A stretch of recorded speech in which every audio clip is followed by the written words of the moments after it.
Welcome to the Golf Coach Podcast. Riggsy, how you going, brother? Couldn't be better. Thanks for having me, man. I should introduce you, Mr. Alex Riggs. It's good to have you on, man. Hey, I can tell you what is actually good about this is I'm now currently in Bali and you're in Dubai, right? Correct. And the timing's actually kind of worked out well now. A few times I've gone to tee this up and it hasn't been good to us. Yeah, this is much better now. Hey, tell me, how's the family? How are you going now? How many of you are there? There's four of us. We got two young ones. We got a 5-year-old and a 2-year-old. So found our sweet spot. Yeah, couldn't be better. No third one? No, man. Two's good. Two's good. We got our 4-ball. You do have your 4-ball. You have your 4-ball. I said to my friend the other day, right, he's a very busy man too, and I said to him, no third coming? And he goes, I know my limitations, Toby. I know my limitations. Left it there. Hey, yeah, I'm there. Yeah, no, I hear you. Hey, mate, well, we all appreciate you coming on. And I guess most people who are listening to this would have a very good understanding of who you are. We have a lot of coaches who listen to this, lots of keen golf nerds, right? If you're a keen golf nerd, then you're obviously flouting around on Instagram and they'll probably come across your page for sure. Now, before we get into the golfy stuff, what's it like living in Dubai? Tell me. Yeah, it's a fun spot. I mean, it really is in many ways the city of the future. We've been out here almost exactly 10 years now. Wow. And even in these 10 years, the city has evolved like crazy. The economy's gone up, it's gone down. Fortunately, for the last couple of years, it's been skyrocketing in a positive direction. So it's been a really fun place to live. It's such an international hub. Yeah. You meet all kinds of people from all walks of life, and I think if you come here with an open mind, you can really, really be educated on the world. Yeah, interesting. So it is basically, excuse my naivety here, to it all. It's just been a city that's just been put together, right? It is like has it always been there, Dubai, or like do you know the history behind it, or? Well, it's crazy. Every year at the Desert Classic, so that's end of January on the DP World Tour, when they have the tournament at the Magulus course at Emirates, they'll always put up the comparison of what that iconic 8th hole would have looked like. I think it's usually like 35 years ago, and it is just night and day. So you go back 30 years, and the city is unrecognizable. You go back 15, and it's barely recognizable. Wow. And it's obviously a purpose-built place. Like it's obviously blown up for some reason, right? Why is it? What's going on there? It's like import, export, oil, or what's going on? Yeah, Dubai has really become a tourist hub. There was certainly oil, like obviously through the Gulf, but Dubai was never really a hot spot for oil. And it's really, really taken off over the last 15 to 20 years. There's a lot of import, export coming out here. But the tourism, the shopping, the food scene, the golf scene, you can do anything you can imagine out here. So regardless of the sport that you're into, it can be played here. And it's a city of firsts. It's a city of bests. That's kind of a thing out here is always the biggest. It's always the best. And they do a phenomenal job of that. It's interesting because I was talking to a guy in the gym the other day back at home, and he was telling me that he went there on a holiday with his family. He said, we go to Dubai. And I go, what do you do in Dubai? Yeah. And he goes, we just go shopping, we hang out, we go to the parks, we just go to Dubai. That's where we go to holiday. I'm like, wow, that is, I've always known it as kind of the stopover place, if you know what I mean. Like, right. But that's, unbelievable. And obviously Kerrod, a good friend of mine who was just over there with you, he just got back and he loves the place. I think he would love. Yeah, absolutely. I think that it was more or less a stopover spot up until maybe 15 years ago. And it's now a tourist destination. So we get people coming here for golf vacations, coming here for beach vacations. We've obviously got great beaches. People come here to shop. They come here for any number of reasons. But, I mean, every place in the world is going to have its pros and its cons, but this place has got a lot of pros, that's for sure. So what's kept you there? Apart from, obviously, work, but you obviously love the place, right? Yeah, it's always had, if you're willing to work hard and you've got that, like I said earlier, you got that open mind, I think that it's a place that can provide a lot of opportunities. Okay. And my wife and I, we gained like this sort of positive feeling of Dubai in terms of we thought very early on we could be here for a while because it kind of ticked all of our boxes, and it's easy to travel from here. So we're lucky to live a fairly international life, and if we need to head over to the US, we need to head to Europe, we want to head to Mauritius for the summer. All of that is typically one flight away. Yeah, great. And that's a nice thing. Like we're obviously we're far away from where home was, but we've been here so long that this is now home to us. That's great. It's interesting when that kind of ticks over to being home, right? Because you're from Canada, right? No. Correct. Yeah, you are from Canada, right? And that's where you played your golf, right? Yeah, that's where I grew up until, I left Canada when I would have been just as soon as I finished university. So probably 23, 24, went to the US for a couple of years and then moved out here. So when did you, so people listening to this, most people have got a fair idea of who you are, but when did you find yourself kind of when you started your coaching career, that you were going to go and treat this as a real career and not be kind of like the driving range rat that just sits there on the back of a, tee and just kind of gives, the half hour, 1 hour lesson all day. Obviously, we kind of share some similar attributes in that area there about being career kind of orientated and wanting to be the best at what we do. When did that shift for you? Like, when did you make that decision that you were going to go just all guns blazing into coaching? I think that I wanted to take a different route. I think I knew that probably as an early 20-year-old. So I would have been at that point already a CPGA, Canadian PGA coach. And I was going through university. Everything was kind of affiliated towards wanting to know more about the body, more about the brain. So I studied physiology and psychology. And I knew at that point that I wasn't going to end up in Canada. I didn't know what the route was going to be. Yeah. And, one thing led to another. Met my wife at the World Golf Fitness Summit back in maybe 2010, 2009-ish. That led to a job connection in Eastern Canada. That led to an opportunity in Orlando working under Foley. It's just kind of one thing was stacked after another. And by that point, I knew that I was going to be able to jump on any opportunity. There was no sort of fear of moving. Yeah. Moving excited me. And luckily we were able to kind of build a life together with similar mindsets. Oh, that's great. It's great. I love that. Hey, and you were working at the Harmon Academy, is that right? That's what brought us to Dubai. Okay. So in 2013, they had reached out to us randomly over a Facebook message. That was the communication of choice back then. And a message came through, basically started with, would you be interested in a change of scenery? And as somebody that I thought Dubai was Aladdin. I had no clue anything. I had watched, those early morning in Canada European Tour highlights talking about the Dubai tournament or the Abu Dhabi tournament, but I had no clue. So that was a big shock. Required some Googling to figure out what Dubai was all about. And like I said, it ticked the boxes. What was it like doing your time there, doing some time there working at Harmon Academy? Is it Butch Harmon? I don't know with Claude's or Butch's, or I don't know. It was when we were there. Now it's the Claude Harmon Golf Academy. So it was fantastic. It was one of those places that kind of blew our minds in terms of the number of people coming through. Prior to that, we were at a golf academy, more of a typical US style golf academy, where you've got kids who are going to school there that you're working with, a similar group of kids every day. Yeah. That was a completely different style of coaching to what we were embarked on here. Okay. And this was, individual lesson after individual lesson, turning people over. And the practice, I'd say the practice of coaching was tremendous. Wow. That part was really, really good. And the proximity to tour pros was huge. We got to know Rory extremely well within the first few months of living there. So that was really exciting. And I had a taste of tour pros, obviously from being in Orlando for a couple of years, but this was on a different scale. Who's Rory seeing now? Do you know? Who's he working with? Yeah.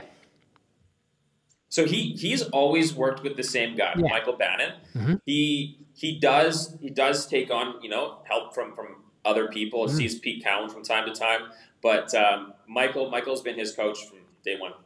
Yeah, no, I've heard of a few guys who have, obviously rumors around the rumor mill. Like his golf swings popped up on a few different, coaches' phones and stuff like that. Like he seems like he's pretty interested in just kind of other people's ideas, I guess, around how he does things, right? And yeah, absolutely. He's a student of the game for sure. And they must just Google like 2012 Rory and just go plug that one in, please. Remember that one, Rory? This mold worked okay. Yeah, remember when you were like, you nearly broke the record of the US Open, but you 3-putted like 17 or something? Like the winning margin when you were like, you had curly long hair. Just do that. Yeah, exactly. Just do that, Rory. Exactly. That like touching on Rory there, right, is that you saw 2012 Rory, right? He didn't have that block in him. Like it just didn't look like he got it under. And it looks like now he gets it. Like I know he's great. I know he's world number 2 or 3 or whatever he is, but I still feel like that he should be the best in the world by a country mile. Like I feel like he's underachieving every week, even though he's at number 3. Do you agree? Yeah, it's crazy to think that, because I agree with you from a stats perspective. I look at him as a mover, as like an athlete, and he's the perfect model in terms of how to work the lower body, how to change direction. He's the absolute ideal. If we could build a human being to do that, that's him. The golf club just unfortunately gets a little bit behind him too much at times, and that's going to bring in that big right miss. It just happens with him, and like I love him to bits, and like I just wish I could just tell him like just get it above. Like it's just like I even said to him, I remember watching the Tour Championship when he won it last year, I think, and I was watching it with my wife, and they got to the 16th hole. Pin was cut dead right, and one of the commentators said, "No one's missed it right here, right today." Like no, and I said to my wife, "He's got a 6 iron." I said, "Rory's probably the only person in this field that can miss this right, even though he's winning it, even though he's number 1 player in the world." And lo and behold, gets it stuck under, squirts it right, hits a chip shot at 20 feet, 2 putts bogey. Like, I think so. I can't remember the exact details, but like he was the only person that could miss it right, and it's just thinking to myself, when I see old 2012 Rory, some of that footage from that US Open, and he's kind of covering it a little bit more, to use some different terms, it's kind of like the ball just squirted out online a lot better. Yeah, absolutely. Every single time I'm kind of blessed to be in his company. That's obviously one of the first questions I'm going to ask him is, "What are you working on now?" Yes. Inevitably, it's always takeaway stuff, trying to keep the club in front of him, going back. I've seen him do similar drills for years. Haven't spent as much time with him over the last 5 or so years, but there was a time where used to watch him hit golf ball after golf ball in the range, and it was a treat. I mean, I've never seen anybody flight a 3-iron the way that he can. Mm-hmm. I've never seen somebody pick a 3-wood off the turf and just launch it to the moon. It was a treat to be able to see somebody in that kind of control. Watch him go play Trump for the first time, shot 61, 62, just taking the dog for a walk. So yeah, he's a special athlete. And you know what, right? Like talking about Rory there is that he can shoot that 61, 62, because I'm just going to say it, right? That like the time he's got the wedge in his hand or the short or iron or mid iron in his hand, is not as much pressure on him, right? Like he's just having a chip around with Riggsy, and playing around the golf. But, and you talk about that 3-wood and that 3-iron he can hit off the deck, but it's to his detriment with the short irons, right? Yes. So for people listening, why don't you educate them on that? Why is that? So if we're going to pick apart his golf swing and look at one of the best golfers of all time, what we would change if we were given the opportunity, I think that the big task is always trying to make sure that the golf club doesn't get too much underneath him through the transition.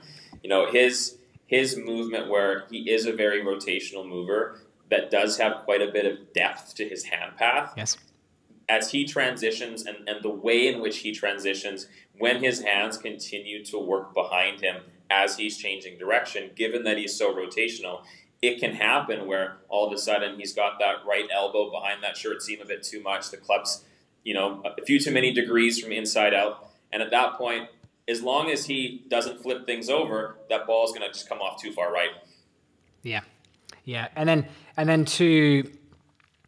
when we're wedging it, like when he's got a short iron in his hands, it's, like you said, the ball's going to come out too far right, pass too much from the inside or whatever. Especially when he's taking the pace off, I would imagine as well. That's when the struggles would be. So when the pace is coming off it, because when you're taking pace off, is he taking it off in arm speed? Is he taking it off in rotations, rotational speed? And that's when I think, it is to his detriment. We know with the statistics from 100 and 150, he's just as good with a 5-iron. It's crazy, right? But, yeah, exactly. But anyways, that's correct. Hey, let's get into it. Let's talk about some stuff, right? So people listening to here, I guess as well as that when I started my online coaching, Riggsy, I guess you were one of the early guys, right? Would you call yourself one of the pioneers of online coaching? Would you be satisfied with that line? Well, I was definitely one of the first in terms of when the pandemic hit. Yeah. I mean, there's some OGs that were doing great things before that.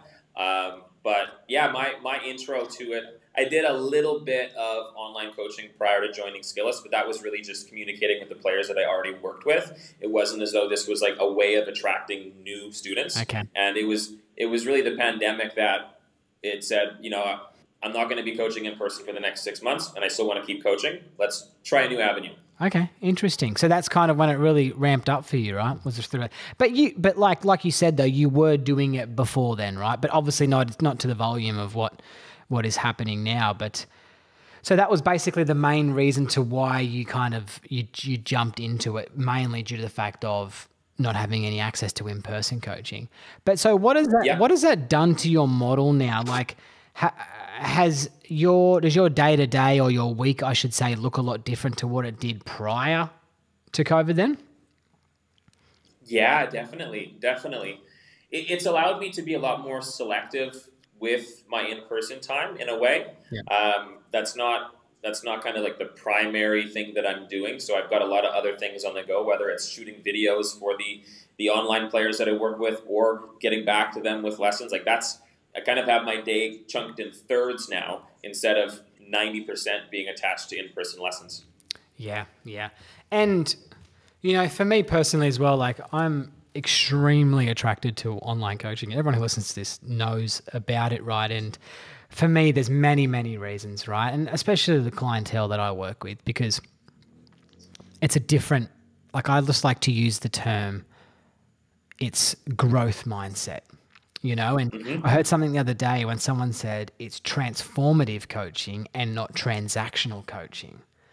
And Absolutely. I thought, gosh, that's good. I'm going to use it on my podcast when I get on next. Like that. But, would you agree? Like, what do you see the differences between, let's call like the in-person coaching model, and we can go on this for a while, right?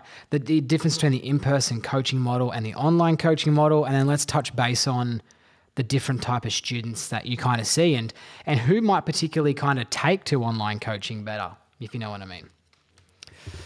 Yeah, it's interesting. I think that, embarking on this online journey has definitely got me looking at the students that I like sort of choose to take on a little bit differently. And I almost give them more of an education to start with of this is how the learning model is going to work. And whether they are in person or online, what I really like about the players that come to us directly through Skillest is that typically I find that they can be a bit more open-minded, they can be more patient, they can be more independent as learners. The idea of learning and failing and learning independently is not a fear to them. Whereas oftentimes in the in-person only model, the student becomes dependent or reliant on that coach to throw out that life preserver, give them the CPR whenever they're in tough times. Whereas in what we do, we have to provide the toolkit,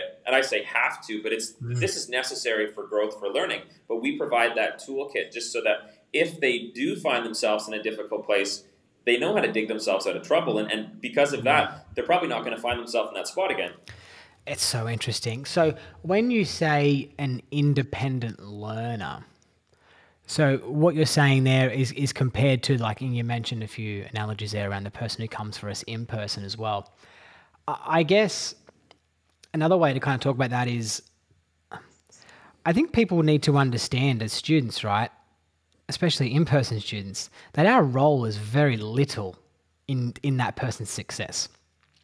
So Hmm. what I mean by that is that, like, I treat myself as like the physio, right? The amount of times I go to a physio appointment when I've got like a sore neck or a sore, lower back or whatever I've got going on, I want to be fixed straight away. And every single freaking time they say to me, you got to do these exercises for the next 2 weeks and you might be all right. You know, I Yes. never walk out of there feeling like on cloud nine. Very rarely, right? Sometimes they fix me Yep. straight away. That's exactly the same as coaching, don't you reckon? Yeah. Yeah. Absolutely. Like, like, Absolutely. yeah, that student needs to put in that work, right? Yeah. They have to learning, like the idea of, I love the concept of self-organized learning. Okay. The student, we may provide the environment, we may help answer questions, create concepts, help them discover things. Okay. Discovery is an enormously essential part of learning. Yeah, But for them to actually create mastery where they own this skill, they own this movement, that's really up to them. They need to put in that time. They need to go through those exaggerations. They need to be able to have the trial and error. All of that experience is necessary for the brain to lay that new pattern. We can't just wave this magic wand and have them master it. There's outside of us creating the environment and guided them through that, it's up to their reps to create change. I agree. And the only time our magic wand works is when we're making a setup adjustment or like, Yes. like Yeah. someone, it might be a bit of a grip adjustment or a setup adjustment. And all of a sudden Yeah. we can shift the ball flight pretty quickly that way. But if it's an exercise and it needs to become a part of the subconscious, brain and not actually having to think about it, then, you've got to put in those reps and then you've got to test those reps at the same time. Would you say that, you mentioned there about the independent learner as well. I also like to I say to people who come to me in person, right? Oh, sorry, online, is that I find that they're quite successful in their field. Like, and Yes. they're overachievers is the word that I use a lot. Like I said, you're an Yeah. overachiever. I know exactly who you are.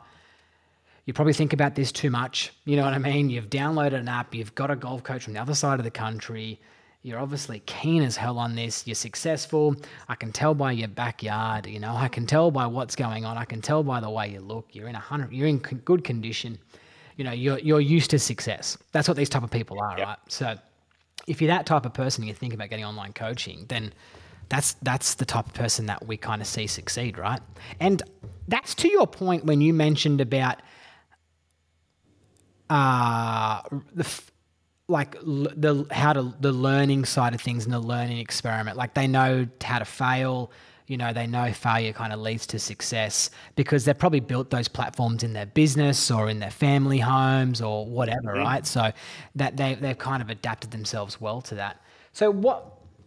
And when you mention, do you think the in-person coaching model then though about how you used quite a few funny things like that about giving CPR or whatever, like trying to help them out of this way.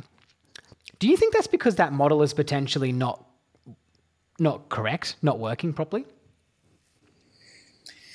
Yeah, it's so routine based. You think of and I'm obviously stereotyping, but your average in person lesson, and it's like a weekly lesson taker.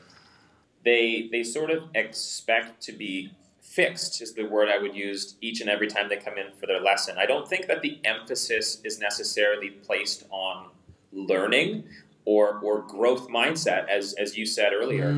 I Mm, don't really find that that's the default. I think the default is more, I'm going to see my coach. My coach is going to fix my chipping this week. And it's not my coach is going to give me the toolkit needed such that anytime my chipping is feeling off, I know what I do to bring myself back to where I need to be. yeah, okay.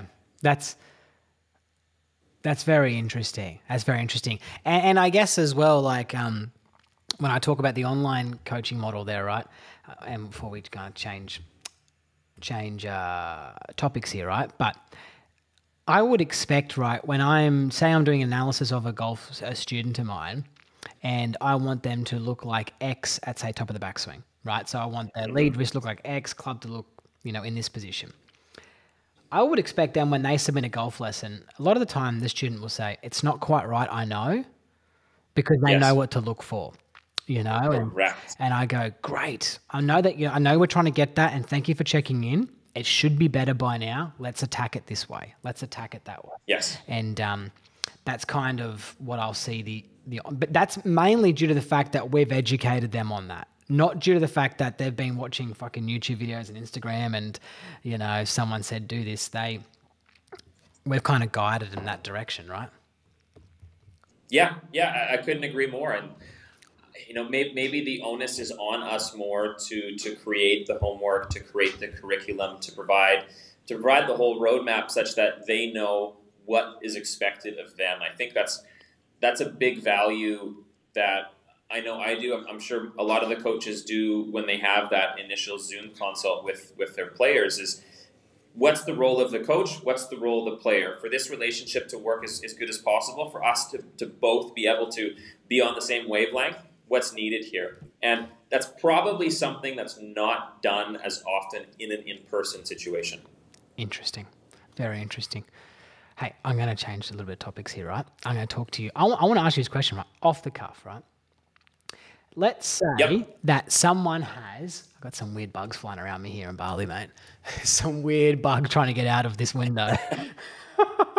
Mate, tell me, if you, say a student comes to you, right, and says, Alex, I have 12 hours a day, 12 hours a week to devote to my practice, right? To myself getting better at golf, whatever that could be. Yep. Physically, how should that student, off the top of your head, don't have to go into too much detail because I haven't asked you this prior, 12 hours, what do you reckon? How do you reckon that should look? So in a week, it's going to have to start with a serious sit down in terms of what the goals are. We're obviously going to have to lay out a plan. There needs to be an assessment to determine what that student's baseline is at in whatever we plan on diving into. From that baseline, we could actually create realistic goals for what we could achieve in that week, and then it's being able to create that roadmap. And a lot of the time, we might spend the first hour just creating the plan, and then it's going to be diving into it, retesting, looking at progress, diving into it. The thing, and I've done this stuff because Dubai is a place where I will get people who come over for a week and say, I want to see you for 3 hours a day. It's not a super random thing. It does happen from time to time. So the idea of being able to create those roadmaps and have those initial assessments, that's key. Otherwise, that time just gets wasted on people beating golf balls. Yes. I heard something the other day as well about a golf lesson. It should either be 20 minutes or 2 hours. And I thought, wow, that's really cool. That's really cool.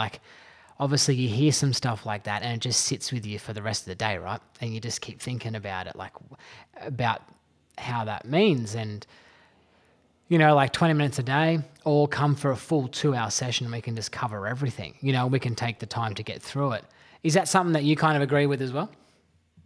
Yeah.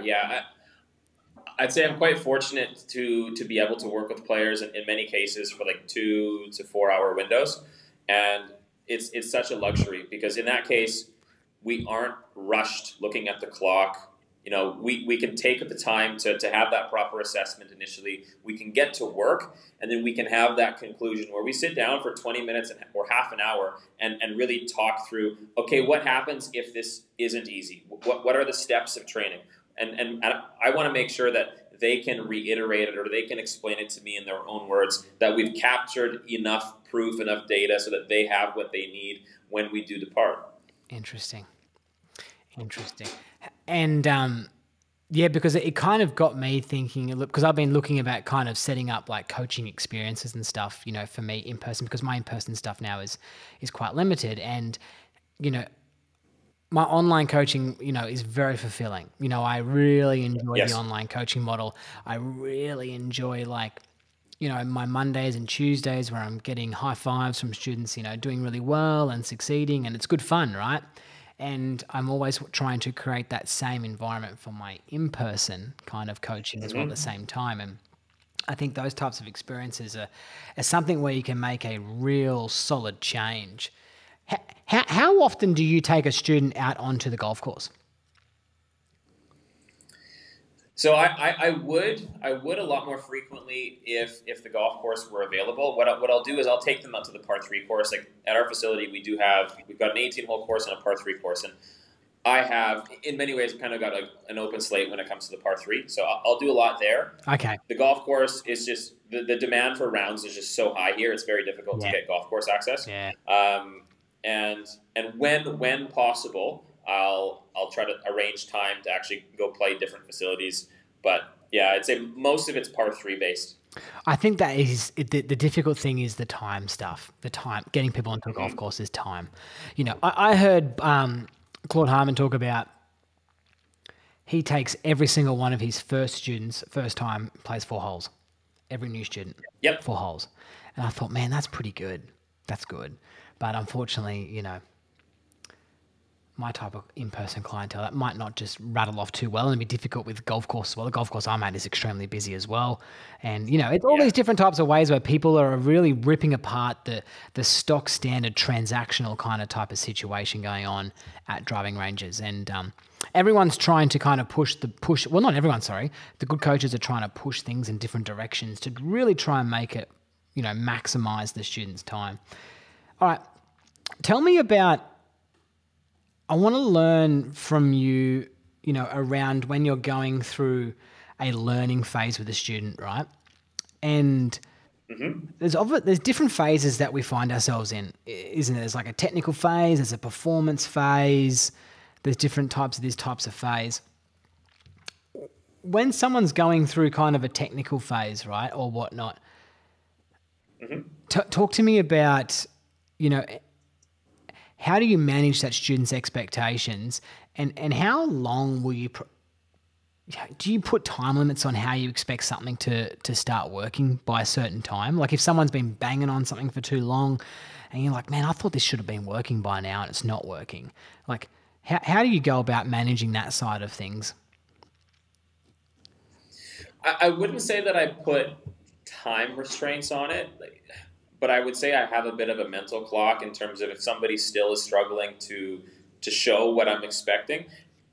In those cases, it's usually that they're just not doing the slow motion reps, or they're not doing the exaggerations. But to directly answer the question, yes, the first step is really about them being able to understand what they currently do and why we want to change that.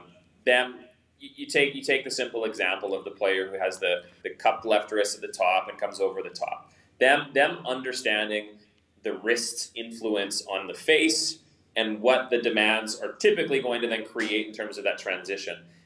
The player understanding that if they have that pattern, they're always going to be battling an open face shots that want to leak right.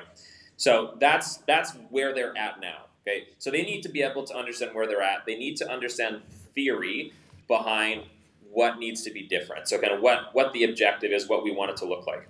Yep. Then I'd want them to understand what the exaggeration needs to look like, because if someone's on one end of the spectrum and we want them right flush in the middle, they're probably going to have to go just as far on the opposite end of the spectrum. So I want them to know what that exaggeration actually looks like. Then I want them to be able to feel it. And feeling it might mean just demonstrating it on video. It might mean doing it in front of the mirror. But I want them to be able to know what the exaggeration is, and I want them to know what the actual objective is. Yeah. And that can be done in go up, hold it statically. There's no ball. There's none of that. It's just knowing where that different feeling will be.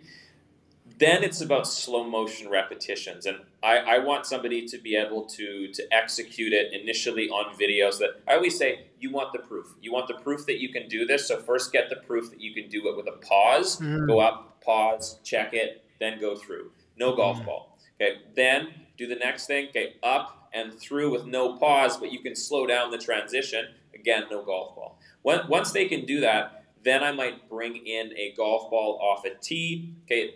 a tee frees up impact. It takes less stress, with the idea of creating perfect low point. So it simplifies the task and allows them to cognitively focus more on this radical feeling that they're having to go through. And really, it's going to be layering in the difficulty. And as soon as we hit a minor roadblock where they don't execute the pattern the way that we want them to, I take them back a step. But what I'm wanting to see is along every single step, we get video proof. They send it over. I give them the green light. I give them the next step. Interesting. Yeah, I really like that. I tell you what you're also doing as well is that you're building the player themselves is getting trust that they can actually do it. So that I guess they're running out of the excuse of like, I can't do it. It's like, yes, you can. You can do it. We've just got to find a way on how to segment this kind of into your normal golf swing. And that's interesting. Like I like the way that you put that together on how you phase it into people's golf swings, like how you phase it into the golf ball contact. Because in my coaching, I make it that when people send me an online lesson, they have to send me their deliberate rehearsal, what I call a rehearsal or a practice swing, or what they're trying to do at the same time. So I said, leave the camera going. If it goes for a minute, I don't care. Because you want to see where their intent is, right? What their intent is to try and get that golf ball to do, or the golf club to move, and how they want that ball to go. So I like that's how you do it. I share a similar thing in regards to I call it like a segmented swing where there is a pause at, say, a certain position of the golf swing. Like it might be at lead arm level to the ground in the backswing, then let's move from here, or a pause around the top, and then I'll start putting in, I just call it the 100-yard 8-iron, just the smoothies out there. And that's the kind of way that I will build upon it as well. So will you do your very best to obviously tell the person on potentially what might happen on the golf course if it doesn't quite go according to plan, or what misses they should expect now? Is that something that you try to pride yourself on doing? Yeah, absolutely. Because, it's inevitable that we're going to get quite a few players, especially if we're mid-season, where they might start the journey with us on a Monday and have a tournament round on that weekend. And, if they're embarking on a more substantial change, which I would really link to anything that's dynamic, like you said earlier, if it's just a little bit of posture, if it's some ball position, if it's some squaring of the shoulders, these are things that we can sort of wave that wand and voila, they've got it. Okay, they can take that to the golf course a lot easier than anything that's dynamic. Like movements are difficult to change, especially movements that happen later in the swing. Oh, yeah. If it's just something early in the takeaway, it's always easier than something in the transition. Yeah. If it's anything that happens earlier is always easier to solve than something that's going to happen later. Like my theory is really always attached to address things in order, because there's no point in backtracking. Like if I see breakdowns at impact, but I see issues with stuff before that, we're kind of leaving impact until we've solved the layers before. Yeah. We know how we can, you know how you can manipulate impact by manipulating something else prior to it. Hey, what are you working on in your own golf swing? What's a bugbear in your golf swing? What are you working on? I've been a lifelong flipper, so I've always, I've always had a steepening transition, a steepening narrowing transition, and then quite a lot of throw. And there's a reason that I never post my own videos in slow motion from down the line, because I don't even like to look at it. But no, it's I would say that I know my drills and I know my feels that help me to keep the golf ball under control. Yeah. But driver's always been a difficult golf club for me. Also, to my own fault, I truly never practice driver. Like if I ever have an opportunity to shell a few balls, I just love hitting 6 and 7 irons. But the idea of pulling out the driver just never happens. Like my drivers, I get a new driver every year. It gets hit only on the course. It's virtually brand new. But the irons, they've got their sweet spot mark on them. Yeah. No, mate, I'm exactly the same. I literally played with some buddies. I get new Callaway clubs every year. I know you get PXG clubs every year. And my friend literally came to play golf with me like in April last year. And I got to the first tee and I still had the plastic on my driver. And I'm taking off the plastic on the driver. He's like, he goes, you literally have not hit it. I was like, no, I haven't. That people think I'm exaggerating when I'm telling my buddies, like they come catch up with me because I'm living out of Sydney now. And I'm like, no, I actually have not hit it. And I don't know. And I'm like, has anyone got a wrench? This thing's at like 11 degrees. I'm on the first tee at the golf course. I actually, people on the podcast that would listen to this is that I went on the Tasmania trip with Kerrod. And I gave my golf clubs away to some people that needed golf clubs and kids. And, I just didn't have any at the time. And I'll just always take a set out of the golf shop like the pros there. I just felt like, when this young fella needed a 3-wood, then someone needed a driver, and then I just ended up just shelling them all away. And then I called Callaway and said, I'm playing down in Tasmania on a golf tour, and I haven't got any clubs.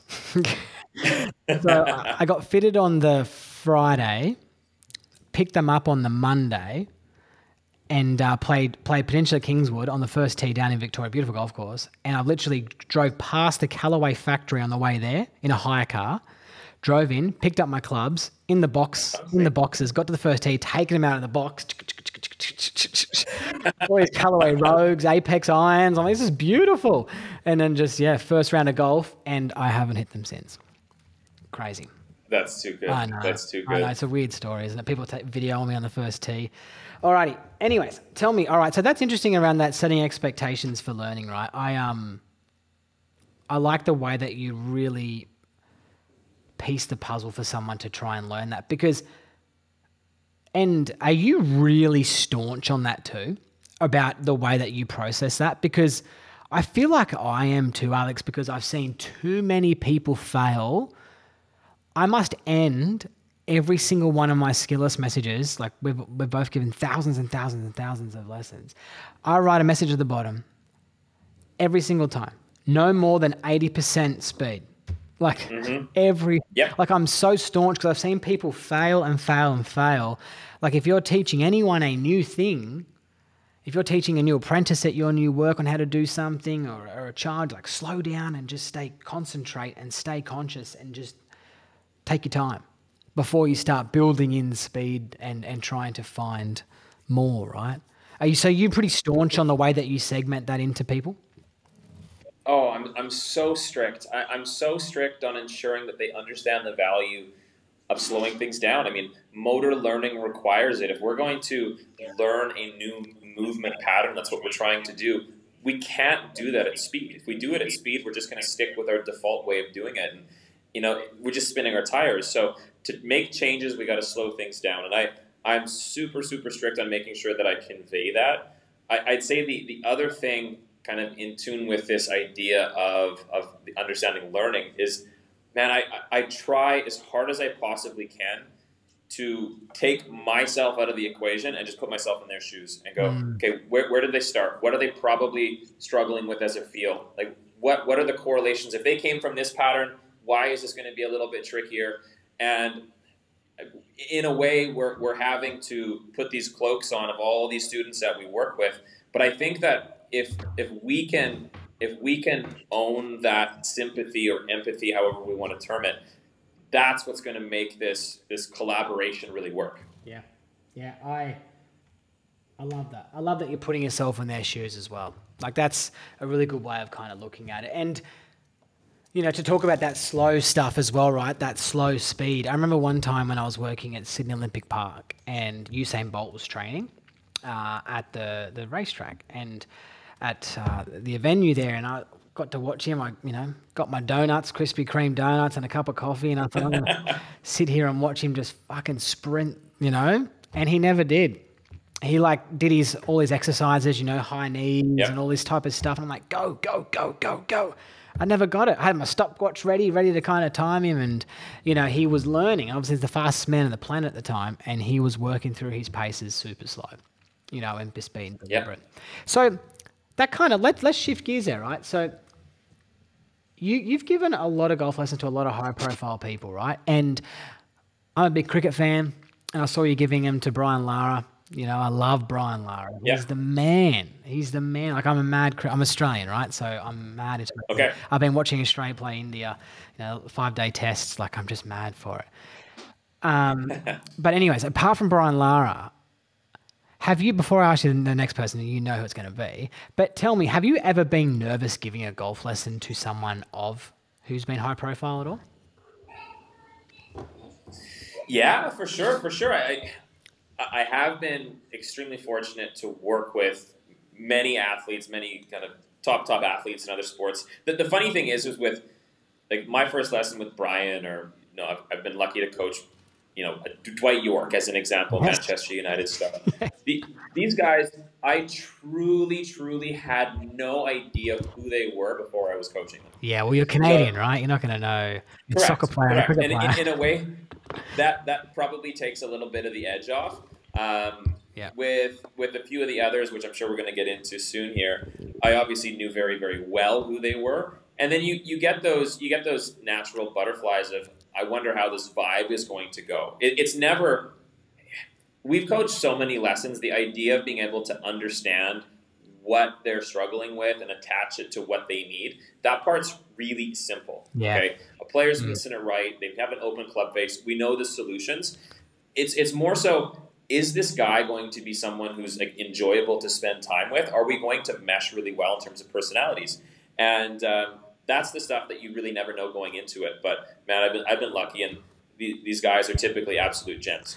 Yeah, I've given like golf lessons to like Adam Federici, the Australian soccer goalkeeper, and he's probably listening, to be honest with you. And I always ask him questions, and these guys have been coached by the best, like Sally Fitzgibbons, and they've all had really good golf coaches as well. So, coaches. I should say coaches in their sports and their fields.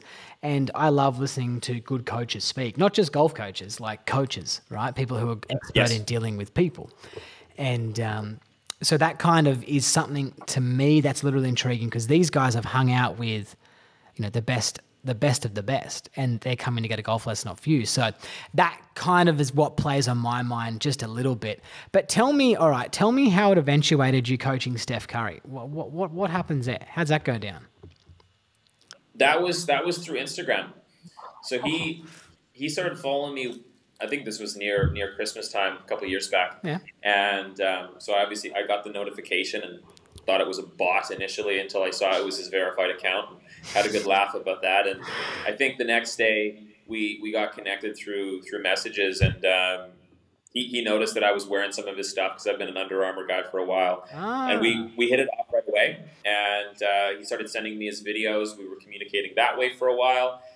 And then I was heading to the States already for a bunch of other coaching opportunities a couple of summers ago. And he said, man, if there's any way that we can link up, let's do it. And we spent 4 days together.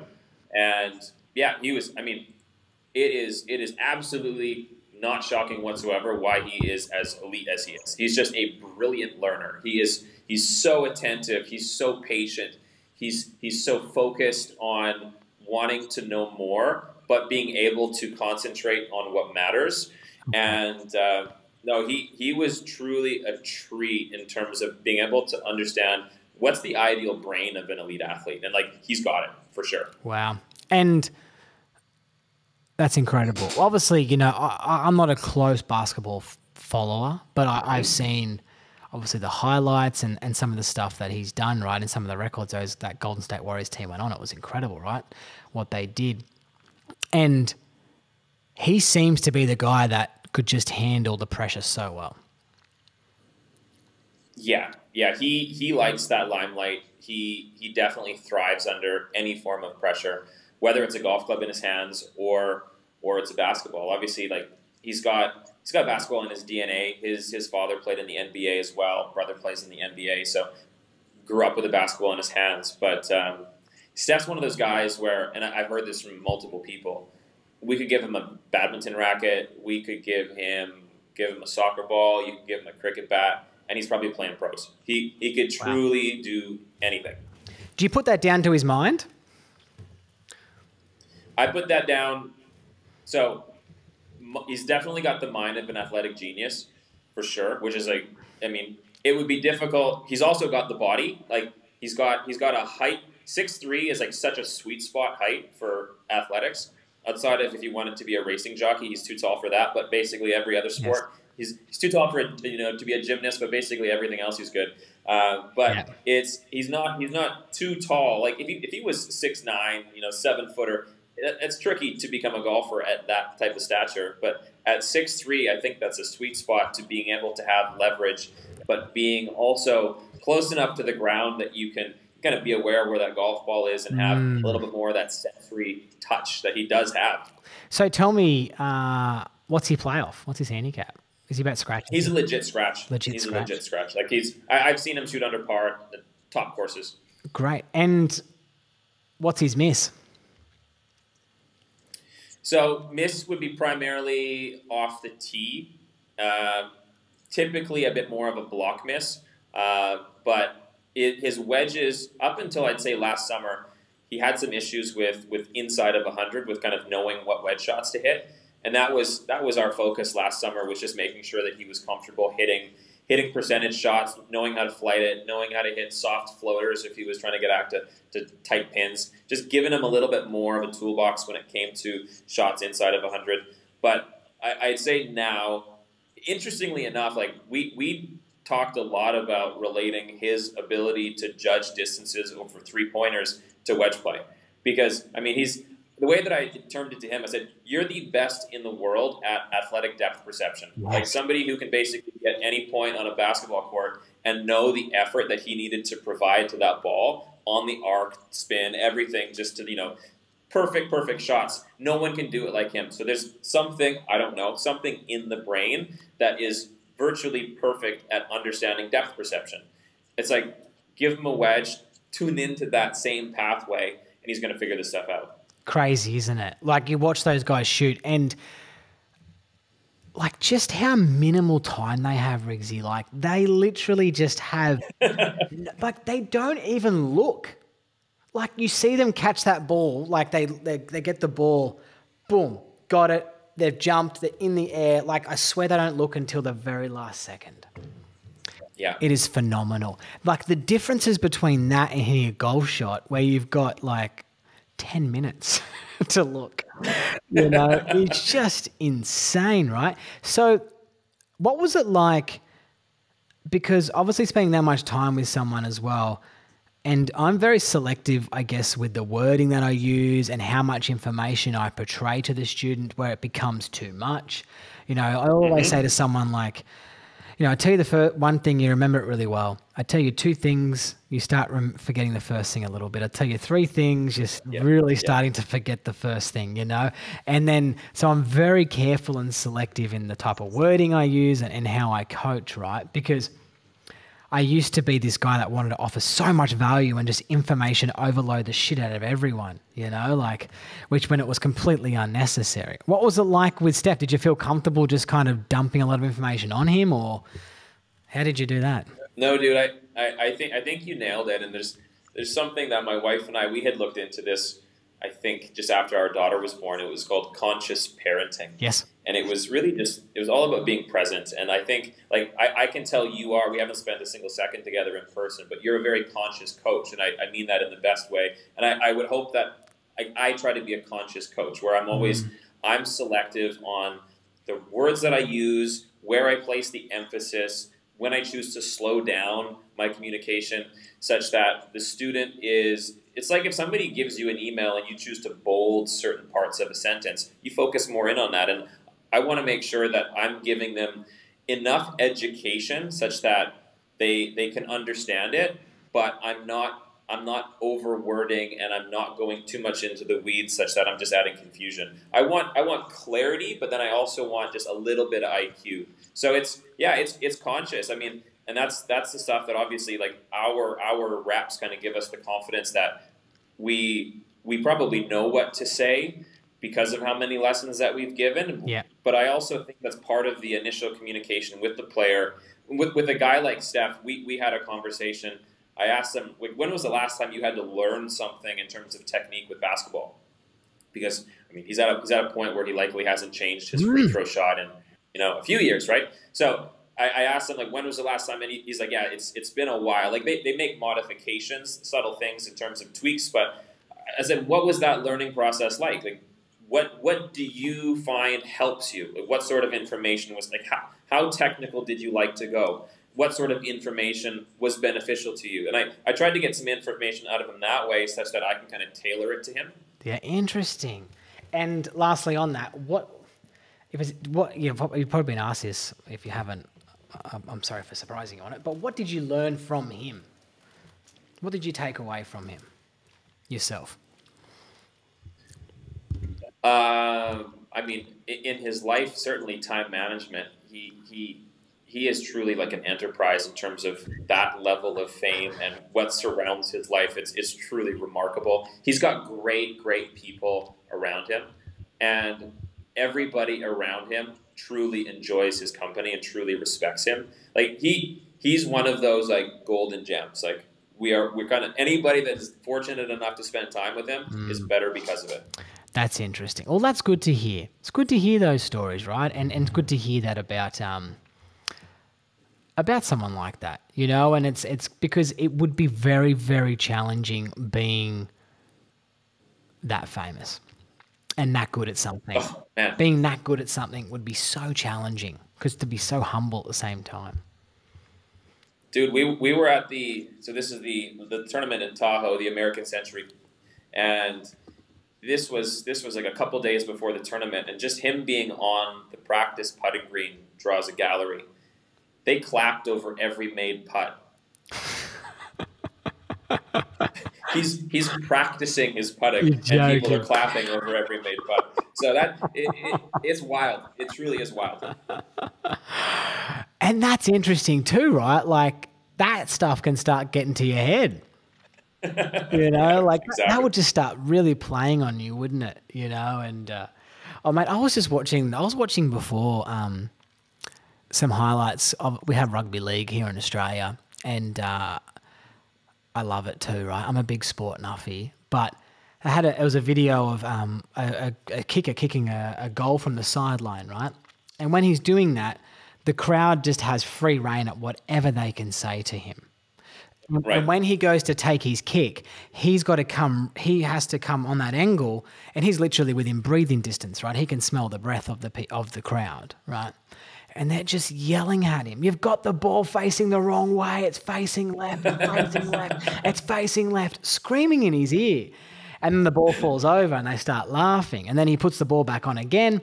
And he goes, it's facing right now, you idiot. You got it wrong. And just in his ear, I'm sitting there going, oh my God, like the concentration of Adam Dewey and he kicks it straight over. Oh, yeah. Like the kick, it's so hard to do. Like he's on this massive angle, 30 meters out from the very sideline and kicks it. And it's just like, and he just turns around and smiles at the crowd. If that was me, I'd turn around in their face, my shirt over my head going, Wah!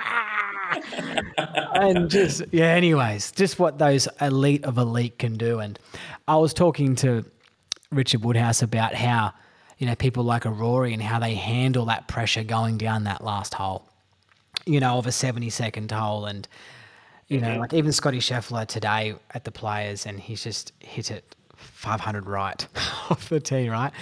He just doesn't want it. I just saw a video. I didn't get to watch it. I just saw a video of it just 500 right. And and I said to Richard Woodhouse that, mate, if I'm 7 shots ahead going into the last hole against my friends, I still think I can make a 12 and they can make a 3 and I can lose. Or, you know, like an implosion is definitely possible. Yeah, and we're playing for lunch. You know, where these guys are being able to do this under this high pressure is just unbelievable, isn't it? At all sports, like all these people that you've kind of hung out with. Hey, did you ever get to watch Butch Harmon coach much? No, he never came out here while I was there. Claude did a few times, so I spent a little bit of time with Claude. But yeah, never had the opportunity to develop any relationship with Butch because we didn't have back and forth communication at all, and he never made his way out here at all. Okay. I've just heard I sometimes listen to Claude. I don't listen to a whole lot of podcasts, but I listen to Claude's one, and you hear a lot of things of like what's going on. Like he's picked up, you know, Ricky Fowler recently, doing some really good stuff with him, and he just seems to be doing some great things, and it just makes you wonder, like, why is he doing it? Why can't these other guys do it? Yes. Why is Mark, like same with this Blackburn at the minute. He's doing an amazing job with some of the players that he's Yeah. got, Phenomenal. and it's just I just think, I thought I'd ask you firsthand if you'd hung out with someone like Butch, and he seems to be like a person with very few words, but just say one of those, you hear one of those lines, and I think to myself, that would have taken me 10 minutes to say that. Yeah, there were a lot of, we call them like Butch-isms, and Yes. ways of approaching certain topics and ways that he would handle things. And I mean, that was one of the big benefits of being there those 3 years, was just being able to indirectly kind of absorb a lot of his experiences. Yeah. Yeah. No, I would imagine, because it'd been amazing to like Claude even talks about how he used to record Butch coaching. Like, not even actually Yes. watch the student, like record it from the other angle. Like, that's incredible, right? Like, it's an incredible way to kind of look at it. Like, we always kind of judge a coach based on their results, not so much on how they're actually coaching and performing a lesson. So that's some stuff that you took away from being that academy. That's unreal. Absolutely unreal. Don't get that stuff in Australia, mate, where I'm from. We've got a couple of good coaches around, like big high-profile coaches, but I'm lucky enough to talk to Grant Field and, Dominic Azzopardi, who coaches Lucas Herbert. Yes. But it's all via the Instagram these days. Hey, tell me a little bit about, we had a bit of a brief touch before we started talking about developing a coaching style. What do you mean when you say developing a coaching style? Well, I think in a way this kind of branches off of even the experience that I had at the Butch Harmon School. Prior to that, I was lucky to spend a couple of years learning under Sean Foley. Prior to that, I was with one of Canada's top coaches, Henry Brunton. I think in any way, at that point, there was far less available online coaching from like today's best coaches. So if you wanted to be able to learn from coaches, you kind of had to go spend time with them in person. And I was quite fortunate to be able to work under them for, in some cases, multiple years. And in doing that and understanding their strategies, their styles of communication, just the way that they handled themselves, and then being able to experiment myself to use some of theirs and then go, I like this, but I'm going to add my flavor to that. And in obviously, I think one of the keys for any new coach is you need to spend time around other top coaches, and more than one. If you just learn from one, you're going to be so biased and in a way sheltered by only one style. But being able, whether that's like go spend time with a stack and tilt coach, and then go spend time with a short game expert, and then go spend time with somebody who's completely different, just like mixing things up. It's not about being so stuck on one style, but we need variety to be able to understand the formula that we will eventually use. And obviously that's still going to evolve. The more we coach, the more we learn, the more we find more efficient ways of doing things. But I can't thank the people that I worked under enough, because it's their experience and what I was able to, in a way, kind of sponge off of them. That's really helped me to develop what is now more of my style. Yes, and when you say style, you're talking about everything, right? Like the whole package, not so much just everything. Just technique. Everything. It's not. Yeah, it's not. It's not to say. It's not to say that I have a formula that I expect every student to look like, but it's way of communicating. It's sort of maybe what I look at first, what I prioritize. I think that if you could take all the top coaches on the PGA Tour, and in many cases, if we put the same player's video up, what that coach decides to work on first will often be different. So, like, knowing the order of what they want to dive into, I want to know their logic. And if you have an opportunity to spend time with them, when I was with Sean, I'd watch Sean give a lesson. He had explained to me why he took that route with that player. So I understand his logic and why he decided to go down that channel. Because when I saw their players hit the first 10 shots, I may have been thinking of something very different. So understanding his strategy, it allowed me to, in a way, improve mine. Not that I aligned 100% with his, but in understanding his logic, in a way, I formed mine in a better way. Yeah, I love that because as well, like, I guess a lot of good eyes and a lot of good coaches, they all have a very good understanding of what impact should look like, hopefully, and what the ball flight should end up being like, right? Hopefully, if you're a coach, you don't know impact alignments, you need to probably go hang out with these guys and start learning. But you like you say there, I've got friends who stack and tilt coaches. I've got friends who are very Morad heavy. I've got lots of different types of coaching friends, right?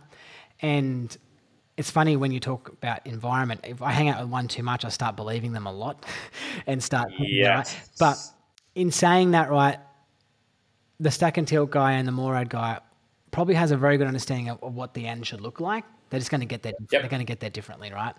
And as well, if I can, kind of tag onto the back of what you said, you need to get there to a way that you know how to get there as well.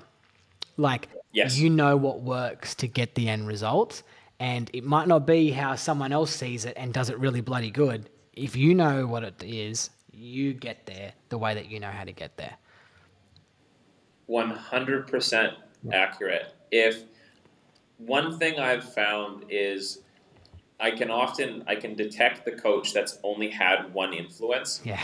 Because when the student falls off the plan or falls off the model, they struggle to get them back into a good spot. Because at that point, it's almost like the menu doesn't offer this solution. And if you've been lucky to have multiple influences, if one strategy isn't the best for that player, you have other options. And in having multiple options or multiple kind of pathways that you can go with people, man, it's only going to be of benefit. Yeah. And if people listening to this, what Alex is talking about, they're like multiple options and theories. And, I've had lots of different coaches on here who are influenced in certain types of areas as well. And all great golf coaches. Everyone is. But, some people have a systematic approach to the way they kind of coach, and the way that you coach, Alex, obviously is you kind of coach what you see in front of you without no kind of prerequisite kind of plan. You're not kind of piecing, it should look like this, should look like that. And what Alex is saying as well is that if someone's part of their menu jumps off, which is a good way of looking at it, then they're completely screwed. Because let's say if you're a certain instructor and you like to have the trail arm extremely extended early on in the golf swing, and that's all of a sudden has got flexion in it early, then you can't get X, X, Y, Z in the downswing to happen because it's not made up the way that you're used to coaching. So I understand what you're saying there. But I don't think there's nothing wrong with being absolutely learnt completely and involving yourself in exactly every system out there. I think it's a great way to kind of dive in, right? Don't you think so? 100%. 100%. I think that's really valuable, because I think that there was a time at which stack and tilt might not be talked about right now as much as it was maybe like 10, 15 years ago. But there was definitely a time where it was new, it was hype, and it was being poo-pooed by all kinds of people. But in many cases, a lot of the people that were really just trying to jump down on it didn't really understand it. They hadn't spent any time with anybody who actually was that style of a coach. Yeah. And I mean, I've watched seminars of stuff that they've put out, and it's like, man, some of this stuff is really good. Like, you start thinking, okay, I've got a player that would actually work really well with. And in the end, we're never, at least I don't think we ever should teach the same lesson to every single player that we're working with, because every single player that comes to us is coming to us with a different brain, a different athletic background, a different way of learning, and we need to be the chameleons that can then adapt to them. Yes, I agree. And also different goals, right? Like, I think for me, when you mentioned around how Sean was Mr. Sean Foley, who's actually coming on the podcast, actually, which is pretty exciting. But, how he would approach a lesson differently. And I think for that for people listening to this, and especially the students, is that you need to make sure what your goals are and your expectations are of what you want to do, right? Because if you just want to straighten out your hook a little bit and drop a couple of shots, then we can probably get there pretty easy. But if your goal is to, get down to scratch and you're a 10, then we probably have to really start diving in a little deeper, and stripping it back a little bit early on. So the way that we approach each person's lesson is completely different because everyone's goals are completely different, right? Oh, they're so different. Golf is a different priority to different people, right? To some people, golf is a Saturday activity that they might, if they're lucky, have an opportunity on a Wednesday to hit 30 minutes of balls. And if they can, as you said, if they can shave off a few shots and decrease some of that left to right spin, they're thrilled. And then you get others that are getting to the range every single day, wanting to see what sort of level that they can obtain. So those people, we're going to communicate with them differently. We're going to have different expectations. We're probably going to give them different levels of challenges as well. I love that. Hey, are you working with any tour players at the minute? Yes.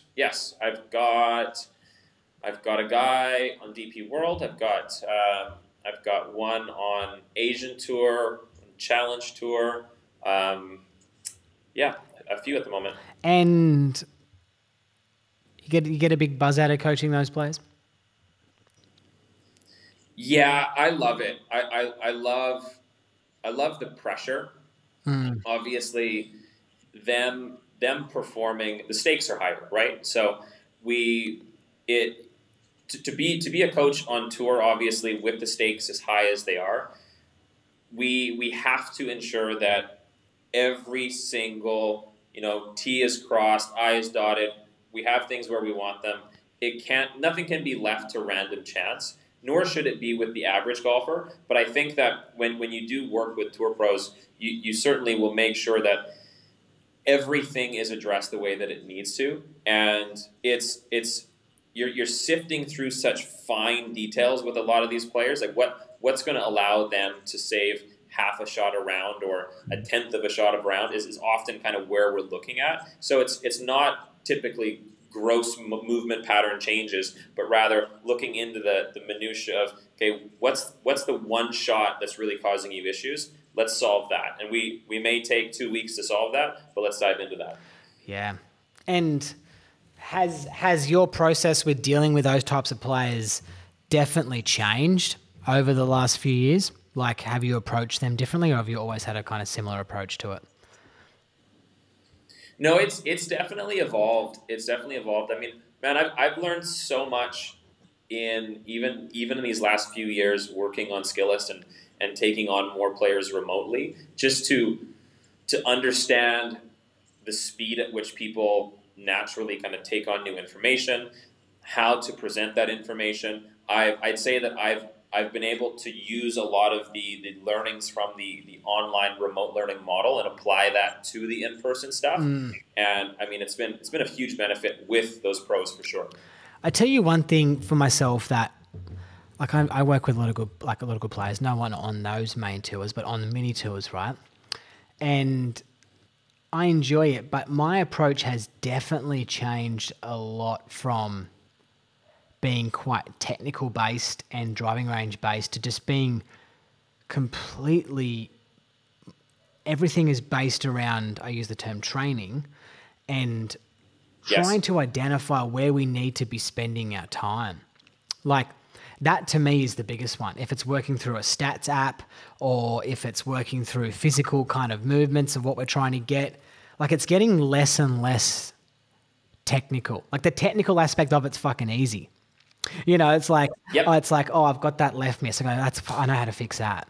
But let's look at all these other areas, and trying to find these shots and how to alter your training and learning how to work through fucking course maps and all that type of stuff, and educating those people on things that you think as coaches we would expect them to actually know when they don't actually know as well. Yeah. You're like, I was talking to one the other day playing a tour event, and I asked him, I just off the cuff, I said, how do you map the course map? He goes, I don't. I was like, what do you mean? He goes, oh, I just look at it on the day. I'm like, what about your pin sheet? It's like, oh, I don't. Like, what do you do with around the greens before the tournament? Oh, I don't do anything. I'm like, oh gosh, like, man, It's gonna be easy. this is some easy shots here for us to pick up. You know, like I gave him some strategies that I learned from my other pros that I coach. And anyways, I just was interested to kind of hear your thoughts on that, and you know, if it's how it's evolved, that approach, because you got to get that team environment right. Yeah, without question. I mean, at that point, they're already, at least in many cases, they're already quite knowledgeable on their game when they come to us, and they typically, hopefully, they've come from, at least a lot of my guys have already been keeping stats, so they know what their weaknesses are. Everything has been looked at quantitatively, so they understand where they're losing shots to the field, and it's typically, okay, if we can address these one or two issues, it's virtually a guarantee that we're going to see improvement, because everything is tied to numbers in the end. Yeah, it is. And it's, you know, remember two quick little interviews, right, where this guy became, I don't remember his name, right, but he was like there was like leading player inside 120 yards, right? And they said, what did you do differently this year? And he said, well, I just started doing the TrackMan combined test every day. Yeah. And then they asked Jason Day, oh, you're the world's best putter now, Jason Day, in like 2016 or 2019. What have you done differently? And he goes, oh, I just used to practice 2 hours a day. Now I just practice 3 hours a day. They're like, what about like, tell us your secret. Like, did you grip your left hand harder? Have you changed your grip? No, I just started practicing 3 hours a day. So like, it wasn't like there was these crazy answers. It was just, they just approached things slightly differently and got a different result, which I thought was really exactly. That's often the case, because they're obviously coming to us at a certain level of proficiency, and so it's not like we need to completely break everything down and start from scratch. It's more so, okay, why are they losing those shots? Let's address the core matter, and it's in most cases it's not that challenging for them to be able to see marked difference, because we're lucky in the fact that they are very athletic. So if they already come to you with that certain level of athleticism, I find that their ability to adapt is much greater. Yeah. That's a really good way of putting it. And, you know, people, if they ask me the difference between coaching a tour pro or a recreational golfer, is I'll say to the tour pro, go do that 2,000 times, and they'll write back to me in 4 days and say, done, what's next? And I'll ask the recreational golfer to do that, and they'll say, I tried it and I didn't work, and I played Wednesday comp and I went back to my old swing. That's it. Yeah, exactly. Isn't that true? That's it. I remember listening to something about Butch Harmon was talking, right? Because whenever he speaks, I'll like try and listen. Yeah. He was talking about the differences as well, and he was walking past this guy at the golf club. Doesn't really know who Butch, like, doesn't know much about his history and who he was coaching. And he was coaching Tiger Woods at the time, and he won, you know, I don't know what year it was, but he was going bananas, right? And Butch walked past this guy on the putting green and said, oh, you know, hey, Chuck, how's it going? He goes, oh, I tried it, but it didn't work, Butch, so don't worry about it. Like, Butch just politely walked past him and just thought, fuck, I'm coaching Tiger Woods. You know, he's top of the world, he's the best. And you're trying to tell me that it didn't work? It didn't work. Yeah. Hey, mate, this has been great. Hey, so what does the future hold? So you're going to stay in Dubai, mate? That's obviously it. For the foreseeable future, I mean, it really does. It offers us everything that we want with lifestyle, and we get away in the summers. We used to be able to get away for 3-4 months, but now that my oldest, she's in school, my youngest will be starting school in about a year's time. We've got a 2-month window with the fam, so we're only 6 hours from Mauritius, so we'll probably do that again this summer. But as far as going forward, I honestly don't know. I mean, I've always wanted to coach on the PGA Tour. That's been a goal of mine forever. So I'm assuming that at some point I will have to have more of a U.S. base in terms of where we might operate a little bit internationally. That stuff's yet to be known. But as far as right now, Dubai is the best spot we could be. Hey, we'll talk about, well, mate, now you're coaching on the PGA Tour feeder tour. The DP World Tour. It's the feeder tour. Yeah, exactly. What's going on there? What have they done there, Iggsy? What have they done? With regards to live? The DP World Tour, how they've just become now handcuffed to the PGA Tour. They're literally a feeder tour now. Yeah. It No, it's doesn't seem like that part's a bit messy for sure. it didn't seem like they went the right way. It seems like they really got ripped off from what I've read and seen. I only, Instagram headlines. I don't have the time to look through everything. Hey, do you actually know what DP stands for? Dubai Ports. No way. Dubai DP World Tour stands for Dubai Ports. I'm quite certain on that. Not 100%, Wow. but that's what I think it means. Yeah. Mate, Stephen Giuliano, I asked him that when we were talking about it, and because there's a tour event coming up near his place, actually. I think I'm going to go hang out there, but he goes, I don't know what it's called. Do you know what it's called? I was like, no. Nah. Dubai Ports. That's interesting. So I didn't know there was that much of an affiliation with Dubai. Wow. Well, there's what is there? There's four events within an hour of us on that circuit. Yeah. Fair enough. I didn't know that at all. And I'd say a lot of the players have bases here. Like more and more of the players on that circuit are finding UAE residency just because it's easy to travel from here, and we've got such good weather at that like top half of the year. Why do you think? How many times do you get told by your coach friends that you're crazy to want to coach on the PGA Tour? Do people tell you that you're crazy? They probably do, but I wouldn't absorb it. I've heard many people say, that's a bit of an outlandish goal. Not in the sense that it's unachievable, but they're like, it's not as fun as you might think. Yes, that's what I meant. Not the first. Like the taste that I've had, like I've been at European Tour events and I love it. And for whatever that means, I'm not sure what that's going to feel like, the first time that I'm stepping on the grass at a PGA Tour event. But at this point in my life, it really excites me. Like I love, like, the more intense the challenge, the more I enjoy it. So yeah, no, I think it's kind of in my DNA. Yeah, I can kind of see that from where I'm looking, and I had a similar kind of thing early on in my career for sure, but it's a big commitment being a PGA Tour coach, like a big commitment, and yeah, it's obviously it's not for everyone by all means, and it's definitely a challenge out there, right? It's a big challenge out there, and for me, I can't even watch. If I got people playing in an Indonesian tour event, mate, I'm up at night checking the scores. Like it just, I still can't let go of that. Hey, yeah, you go. Oh, I was gonna say, man, I learned a lot. I learned a lot with Foley on that exact topic. I remember watching with him at tournaments and obviously following his guys, and they might start off with a couple birdies, and here I am going, Sean, did you see they're 2 under through 3? And he's going, bro, chill. They could bogey the next 4. Like, you just never know what's going to happen, right? And, his experience in being out there as long as he has, he understands the ebbs and flows of it, and he knows that if you jump on every single emotion, not only is it fatiguing, but it's just pointless. Like, we have no control over this stuff once they're out there.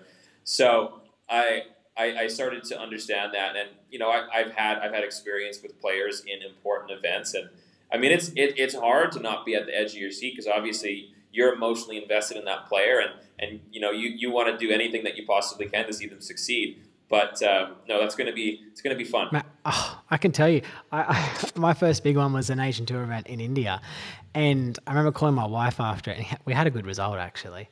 And we did some really good work after one of the rounds and went out and shot low round the next day. And my wife said, how was it? And I said, I'm fucked. She goes, oh, it's pretty hot in India, isn't it? I said, no, I'm just mentally screwed. I'm so tired. I'm so tired. It's just like, I thought I'd get my online lessons done, but I was just emotionally a wreck, riding this wave. Yeah. And anyways, I can understand that for sure. Hey, so 2 questions, right? You mentioned you're doing online coaching there. Are your books open? And are you doing any mentoring for golf coaches? Yes to both. No, I'm still taking on new players. Obviously, like I always like to start by having an opportunity to get to know them and really understand what their goals are before committing to anything. But certainly taking on new players.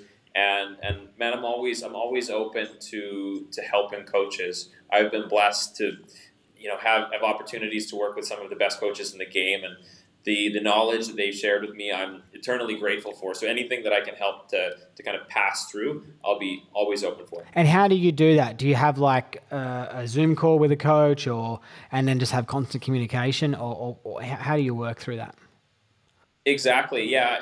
We typically we do 4 Zoom calls, and then, even beyond that, I'm always available. If I've had guys that I've mentored a year or two ago that they'll still from time to time send me players that they might be a little curious on, and I'll help them work through some of those problems. That's something that I'd always want to be able to kind of be there for those coaches. Love that. And you mentioned the word problems there, and I'm always thinking, right, Riggsy, it doesn't stop. And I'm even got to the point now when I'm looking at golf swings, and I was talking to someone the other day about this, that I don't even really see a golf swing anymore. I just see movement, mass, and a club. I see momentum, and I just see where things are going. And I'm now I find myself closing my eyes a lot and just feeling where that movement's heading. Like it's all getting a bit spacey. And I just said to my wife, she's like, why do you love it so much? And I just said, I think I just love the problem solving of it. It doesn't work well in our relationship because I'm always trying to problem solve everything. But I was like, what's the solution? I can come up with a solution. There's got to be a solution to this, honey. And I think that's the same thing with coaching, right? Do you enjoy that aspect of it, the problem solving?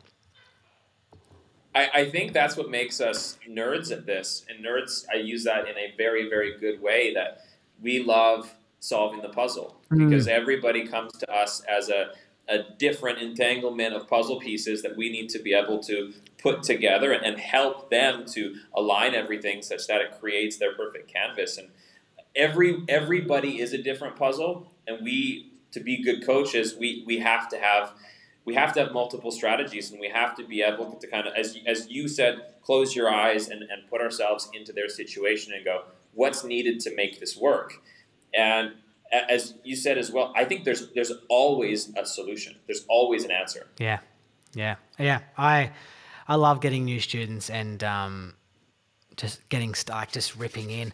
I'll get my new cup of coffee, soda water, and just look at the pattern. And I'll look at the pattern and just go, fuck, I know that pattern so well. And I know exactly what's needed. And I'm like, are you ready to buy in? If you're ready to buy in, we can nail this, and I promise you this is what it can look like, and here's a case study prior. And sometimes you get that pattern and you're like, oh, I haven't really seen that much before. This might take a little bit longer to kind of work your way through, but it's it's definitely a fun thing as a golf coach to get that opportunity to do that. And I think, as you mentioned, you're still doing a lot of online coaching, right? And you're going to keep doing online coaching, but you get that opportunity to really work through that puzzle a lot better, don't you? Absolutely. Well, in a way, we get the time to be able to strategize. We get the opportunity to work at our time. They obviously have their time. And I think that time element is really valuable. We get to look at this pattern, create our roadmap, and then decide, okay, what are the best words that I'm going to utilize in explaining this? Okay, and how can I do this in a way that seems as simple and concise as possible, but still gives them enough information? And that's, man, it's so much fun because every new person that we get, it's a new journey that we get to be a part of. And man, inevitably with any of these people that we take on, we get to know them through the communication of their golf swing. And I think that's really special. It's great. I mean, I've been invited to weddings. I've been through online coaching, 3 weddings. I've someone asked to get proposed, with their partner when I was playing golf with them, and all this great stuff. It's great fun. All right, mate, Riggsy, you've been great with your time. Have you got anything? You want to add, mate? No, man, nothing I can think of off the top of my head. This has been fun. Thanks for this. Is going to be a 2-part series. It's fun. Just all the time. This is the longest one we've had. So, hey, I appreciate you coming on. People listening would appreciate you as well. And if you are listening to this, and I'll put this in the end show notes anyway, and you appreciate anything Alex said, or you want to hang out with him, just get him through Instagram DMs. He's super friendly. He gets back to everyone, I promise you. Thanks, mate. Thanks for coming on. Thanks, bud.